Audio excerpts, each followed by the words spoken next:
He was born a slave, a boy named Baybars, destined for the darkness of an animal's life, beaten, traded like a beast of burden, and forgotten in the vast, brutal human market.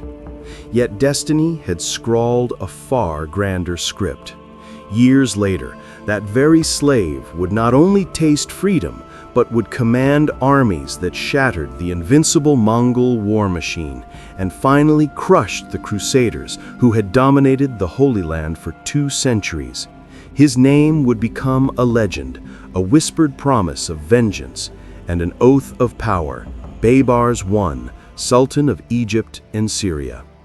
His story isn't merely about power, it's about a man who forged his own crown, brick by bloody brick. Somewhere in the unforgiving steppe of Central Asia, a boy of the Kipchak Turkic people was captured during a Mongol raid. He was just another piece of stolen property, passed from one cruel master to the next. His early life, an endless cycle of beatings and cold hunger. His journey finally ended in Egypt, a land utterly unique in the medieval world, a place where slaves could become the very foundation of the state. They were called the Mamluks, owned men, warrior slaves, purchased young, converted to Islam, and then subjected to a brutal, elite training regimen that turned boys into human weapons. Baybars entered this crucible. He wasn't the tallest or the strongest, but he possessed a dangerous, unsettling blend of cleverness, cold ruthlessness, and an almost pathological fearlessness. While other recruits followed orders, Baybars studied the systems of command. When others hesitated, he struck first. He saw everything as a challenge to be overcome, every superior as an obstacle, and every risk as an opportunity. While his masters slept, he didn't dream of freedom in a quiet home. He dreamed of the scepter of conquest, of the power to command the world that had once commanded him. His chance to prove his savage merit came in 1250, 8 years before the Mongol terror arrived. At the Battle of Al-Mansura, the Mamluks, facing a massive French Crusader army led by King Louis IX, were overwhelmed.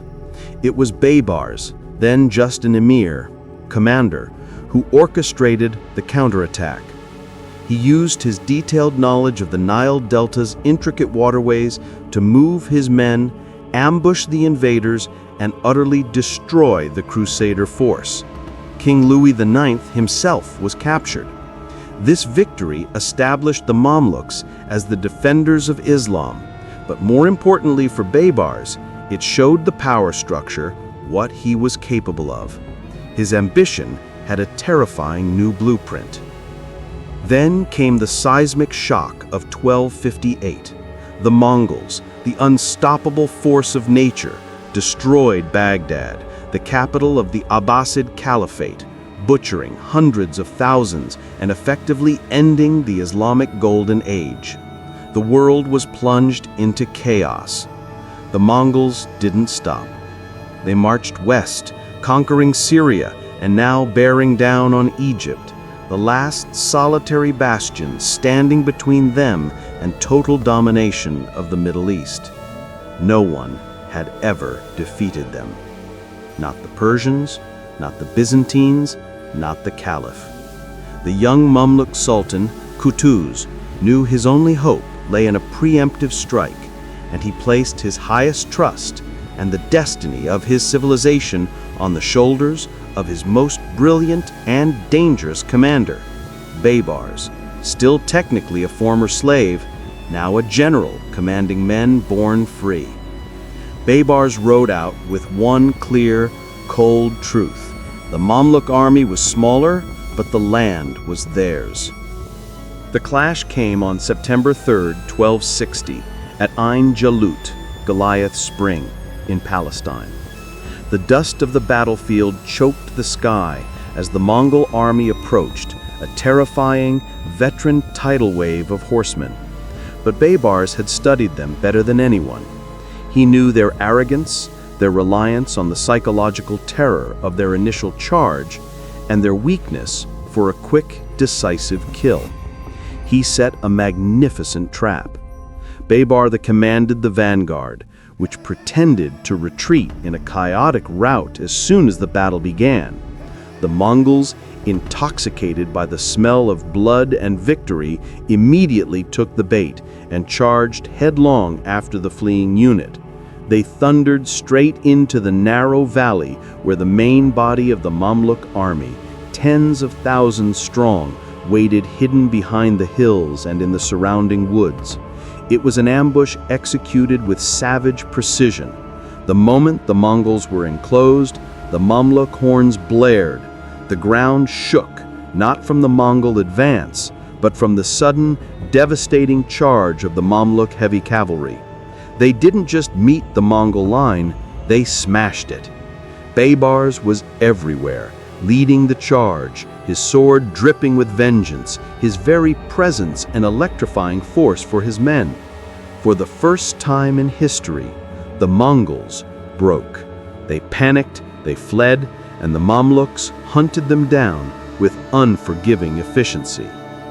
Ain Jalut was not just a victory, it was a historical earthquake.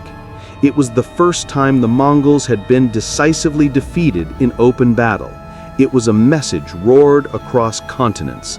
The Mongols could bleed, and the man who made them bleed was once a chattel slave.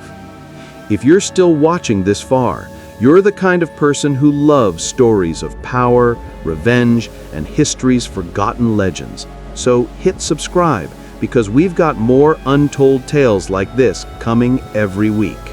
Now, let's finish the story of the man who rose from chains to a throne. Baybars's fame exploded. The people called him a hero, the soldiers called him a savior. But the Sultan, Qutuz, saw only the reflection of his own doom in Baybars's terrifying popularity. Qutuz hesitated to give Baybars the governorship of Aleppo he had promised. Baybars didn't beg. He didn't even argue. He plotted. On the return journey to Cairo, Baybars and a handful of loyal emirs requested a private meeting with the Sultan to discuss the division of spoils. Out of sight from the main army, they struck. Baybars didn't poison the Sultan as a coward would. He plunged a sword into him. The Sultan was dead. The throne was empty, and in a move of cold, immediate audacity, he simply took it. He wasn't born royal. He wasn't born free. But by the sheer force of his will and the blood on his hands, he was now Sultan el-Malik el-Zahir Rukn al-Din Baybars I, the most powerful man in the Muslim world.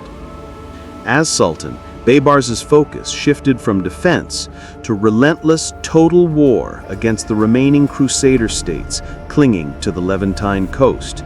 He understood that these pockets of European presence, protected by immense stone fortresses, were a constant vulnerability.